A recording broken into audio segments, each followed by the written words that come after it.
can we actually keep quarterbacks healthy? Because Cleveland is now on its third one. It's going to be Joe Flacco, or fourth one. Yeah, no, it's a difficult, and I don't know if it's because O-line help is just not as good. I'm not really sure what it is. I think we've had. I don't think this is something that suddenly.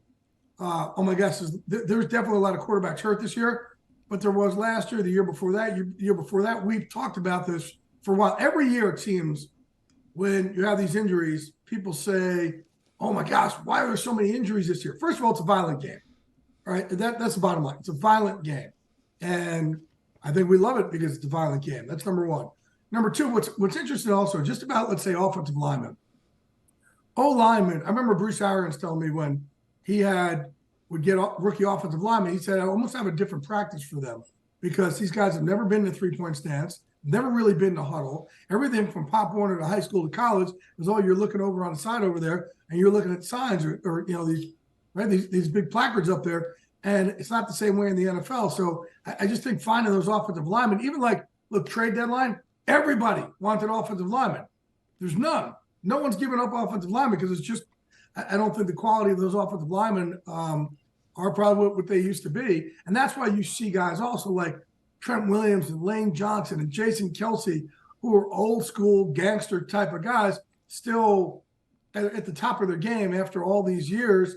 Those old school guys just aren't around as much anymore. Jay, though, that this evolution, like when they compare football to war and stuff and make this stuff about survival of the fittest and they're all fighting over money and where the advantages are, we're making defensive linemen who can't be blocked. We're making defensive linemen who are going to injure you when you try to block them and are going to injure your quarterback. The Ravens said what happened with Burrow. The Ravens put their name on, when you play us, that can happen to your quarterback. We're going to break his wrist. Like, that's but I don't think it's more. No, look at like those old Giants with Lawrence Taylor, Leonard Marshall, and Carl Banks and Harry Carson. No, and those old 49ers and the Raiders defense with Howie Long, or the old Pittsburgh Steelers defenses. No, I don't think it's smaller, Jay. These are smaller human beings. They're smaller. You're training like half of them. Yeah, right now they're smaller. You're training like half of them. They're smaller.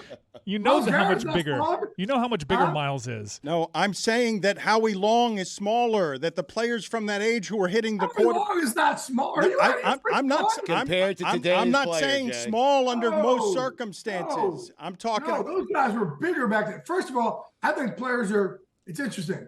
Back in the day, when I started covering the Giants in '93, you would see guys come in this league, and modern medicine was really rampant in the NFL.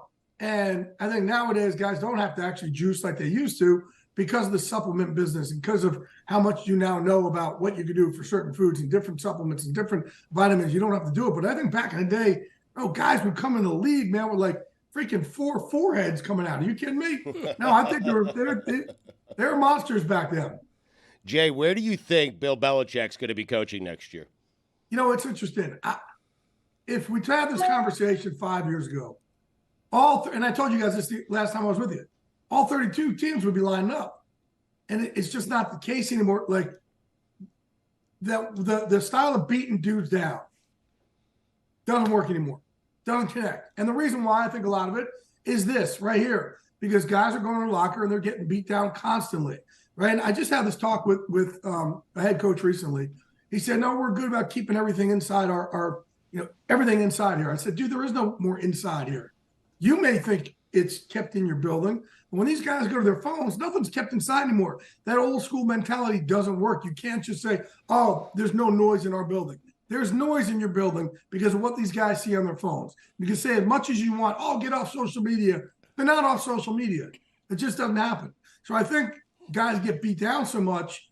Now when you have guys like Mike Tomlin who loves you up, or Mike McDaniel who loves you up, or Dan Campbell who loves you up, or Sean McVay who loves you up, that's what's working more in the NFL than the old school way of we're just going to beat you down and tell you what a moron you are. I don't think that style works. And look, you just saw with Josh McDaniels out with the Raiders, right? And those guys ripped into him. Plus, players have more power now than they ever have. They have a bigger voice than they ever had. So we asked where Bill Belichick's going to go.